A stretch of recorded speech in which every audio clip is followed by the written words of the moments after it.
Each week, among the showcasing of your creativity, there is help and space to workshop your art. Please don't shy away from asking for help, whatever it is you make. If I don't have an answer, I will find someone who does and invite them onto the show. And if you're in the realm of podcasting, you might like to hear my chat with seasoned caster of pods, Liam Taylor. One half of the Conversation Hat podcast.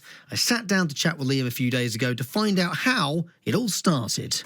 My first memory of podcasting was when I was describing to someone I was doing a bit of work for, one of their teammates, the work I was doing, and they said, "Oh, like a podcast?" And I said,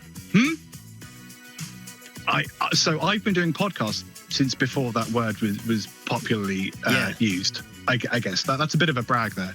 I don't know, mate, 20 years feels silly, but like a long time, 10 years plus. And I started out working with this kind of alternative music and arts magazine in my hometown, Cambridge.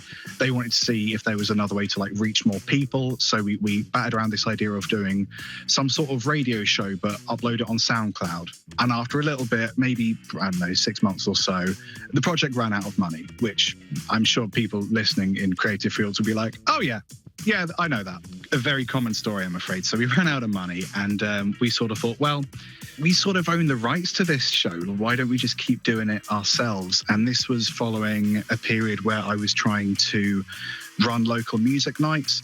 I was terrible at it. I wanted to stop doing it. So we were like, well, what can we do with this brand? Because we built up a bit of a following. What can we do? So we ported the show over to this music blog I was running.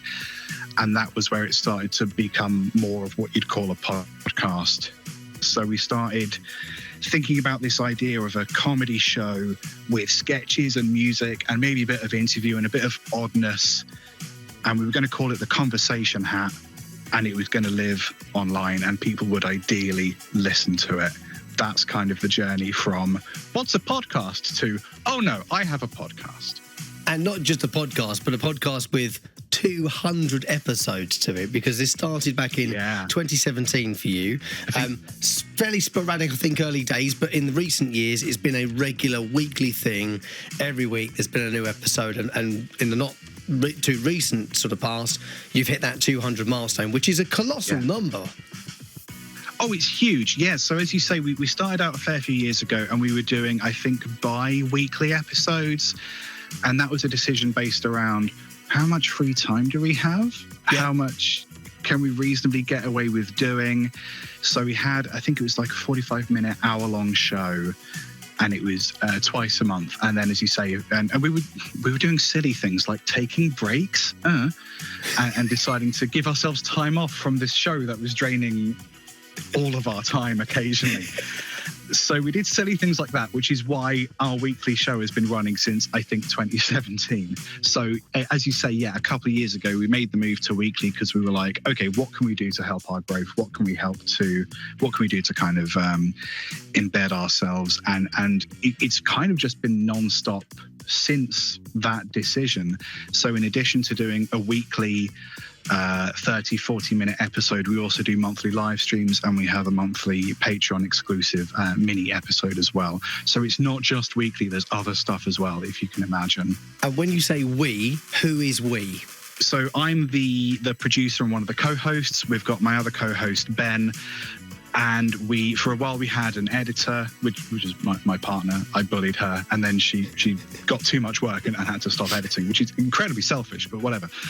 2.5 of us that are like the core team, and then a little group of a ragtag bunch of weirdos that come in every now and again. How long has it been in the format it is today, perhaps? And how does that structure perhaps ebb and flow from one week to the next? Or is it really strict?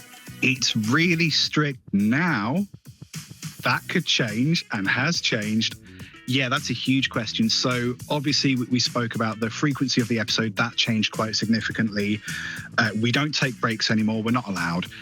We are allowed to do episodes that are just myself and Ben. That was a decision that we made in order to do more often, episodes more often. I would say the quality of the conversations we're having have improved over time just because we've gotten better at it. Length of episodes have changed. I think we had one episode that was like an hour and 20, which is long when the other episodes are maybe 40 minutes. So we've been a bit more strict about that. So we only record, I think, for 45 minutes, and then we lose between 5 and 10 minutes. That's something we're quite strict on, and that's basically just about having respect for our listener. My background is in music and audio production, and I work as like a content marketer now, so I'm pretty good at editing stuff, and I'm pretty good at kind of audio levels. We started out having sketches, and who knew it, audio sketches are hard and time intensive, so we sort of just gradually stopped doing those. I will occasionally throw some weird music in there. I've introduced format elements like fake sponsorships, which Ben really hates because I put him on the spot and make him improv, which he doesn't like. So that's why I keep doing it. Ben, if you're listening, if you just got on board, I'd get bored of it, mate. I'd stop doing it. Please do go listen to the podcast, but it is rude and weird. So I feel like that's the easiest way for me to. It's rude and weird, you know. I don't want people to go, "Ooh, this man sounds charming and nice." Not all the time. So that's when he's talking to the BBC. When he's talking to the BBC, yes, but not on the conversation. Right. No, I'm great at censoring myself. I used to work with kids. I know when to turn a button in my head that's weird, and when to not turn that button. I'm very well trained. You're welcome. I have the best song ever for you in a moment, but not before more of my chat with Liam Taylor, the producer and co-host of the Conversation Hat podcast, which recently celebrated the very rare milestone of 200 episodes. So when we chatted earlier this week, I wanted to share some of his experience and lessons learned with you as a podcaster of several years. It is all about making mistakes. So the awkward part of my brain wants to say, no, I just let him get on with it. But there are like a couple little things. The thing that absolutely put a spanner in the works in terms of our growth and our development was the first time we decided to take a couple months off. Because we started growing organically. The show was fine when we started, and we had this, albeit quite sparse schedule, but it was a schedule. Then there was just a period of winter where we just didn't put anything out. And it's really easy because we were hosting on SoundCloud at the time, and it's really easy to go back and look at the graph and go, we're growing. Oh, weird. We stopped releasing episodes and our growth plummeted. Who could have possibly predicted? So that one very specific thing, and we did it twice, Rob. We did it twice. We did it twice. We did it the first year, then we carried on exactly the same thing, kind of dum-da-dum-da-dum. I don't know why that happened. Weird. Oh, I'm a bit tired. Do you want another break, Ben? Yeah, let's have another break. And again, the chart, dum-da-dum-dum, slight growth, and then it plummets. Oh, what happened there? Don't take breaks. Just fight. Sorry, I'm really angry about this because it's such a simple thing to have just avoided. If you're in that position of thinking, man, I don't know how many episodes I can commit to, I don't know what I can do, I would say do 10 episodes before you release anything. The overwhelming majority of podcasts, I can't remember the specific stat that I found one day on LinkedIn, but it's something like 10% of podcasts don't make it past episode 3, 98% don't make it past episode 10. So if you do 10 episodes, you are in the top 2% of podcasts by default. Yep. That's usually a stat that I say about Conversation Hat without the context. They're just like, oh yeah, no, we're in the 2% in terms of like recorded episodes. The barrier for success is very, very low. But what usually happens is people will go, oh yeah, we're bare funny, we're proper bands. Let's sit down and record a podcast. You do one. That was so much work. What do we do now? Oh, we upload it to Spotify. And then it just sits there and no one will find it. So if it's something you actually want to do, and I would encourage you because it's a wonderful medium. It truly is the Wild West, and there's a lot of a freedom to do silly things like the Conversation Hat podcast. Do 10 before you release anything. So then you know exactly how much work it's going to be. You know, if you want to sit down and do a batch of 10, it's going to take 2 days. But by the end of it, you'll have, what's that, a month and a half's worth of content. I can't do maths. 2.5 months? Yeah. Whatever. 2.5. Some content. A bit. You'll have a bit. Some. Did I answer your question? You did. You absolutely did. And while you did it, I was also thinking this is actually exactly the same principle for having a successful following on a social media platform. As a creative, if you are trying to share your content online, you can't just go barrowing in and doing it for 2-3 weeks and burning yourself out and then having nothing. You're actually better off accruing that little bulk at the start. And then once you're 2, 3, 4 weeks in and you've got this little backlog, keep creating, keeping ahead of yourself, and then slowly release those first ones. So you're always staying 6 to 10 pieces of content ahead of yourself. You said about being weird and rude. The nice thing about podcasting and the way that it's pretty much barrierless to make is that there are no rules. You want to make an episode that's 90 seconds long, make a 90-second podcast. If you want to do one that's 90 minutes, make a 90-minute podcast. I think it has to be something you believe in and you enjoy making. A perfect example of that is the Conversation Hat with 214 episodes.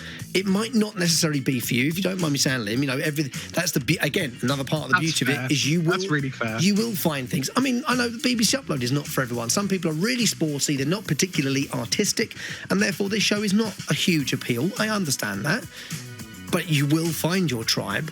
They will gravitate to you, and it's better to have 100 people who love what you do than 1,000 people who don't mind what you do. Where can we find the podcast? Is there a way of getting in touch with it to perhaps throw some thoughts your way? And what is maybe on the horizon for the Conversation Hat? Oh, man. Okay, so the podcast is on, as far as I know, all the major platforms. Conversation Hat Podcast. The logo is pink. It's an upside-down top hat with the words "The Conversation Hat Podcast." Quite easy to find. On socials, we are at Convo Hat Podcast. The biggest thing we've started doing recently is video highlights of the podcast, which has been a lot of work, and I resent that we're doing it, but we are doing it.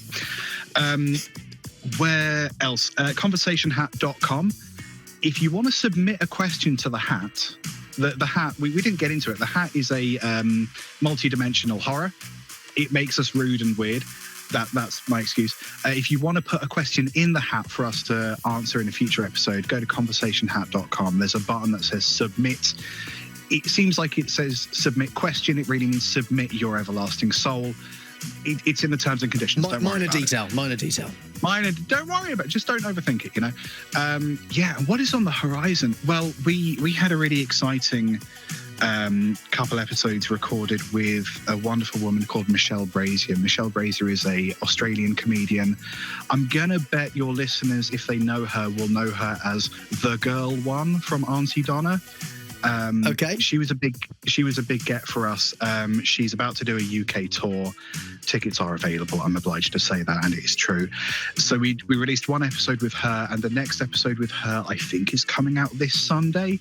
So if you're listening to this and you go, "Ooh, the girl one from Auntie Donna, that's wild," that episode is out this Sunday, I think, or if not, very soon. That's what's on the horizon for the Conversation Hat podcast. Many thanks to Liam Taylor, one half of the Conversation Hat podcast, for sharing his learned lessons and experience of making podcasts over many, many years. 214 episodes later, and they're still going strong. And just to give you a little flavour of how weird their podcast is. What's the most unusual thing to happen to you in a sandwich? Now, do you know of the Wigan Slappy? No. So a Wigan Slappy is a bap. Lovely. So a bread roll bun. You sure? Buttered. Please. With a pucker pie in the middle. And that's, yes, a million times, yes. And that's your takeaway food. Out of the tin? Pucker pies don't come in tins. You're thinking of the Fesselbeck. Gesundheit. Fesselbecker. Once more. Fesselbecker. No, they came in like fully enclosed. You had to like get the No, that's the Fesselbecker thingy. Yeah, they come in the metal. Stop saying that. That's Pucker pies are the ones you get from like a fish and chip shop. Yeah, don't they come in like a little tin? No, like a little in a casing, in like a little cupcake. silver thing, like a cupcake would. Yeah, you'd pop that off. But there's the Yeah, you've got a can The opener. ones that you've got the can opener. Yeah, my dad used to have them. Frey Bentos. Frey Bentos. What I said, Fesselbecker. You said Hasselhoff, I'm sure. Frey Bentos pies. I've had one once. It tasted of metal. Yes, it will, I imagine. Because it's been in a tin forever. Because of the metal it was I in. don't...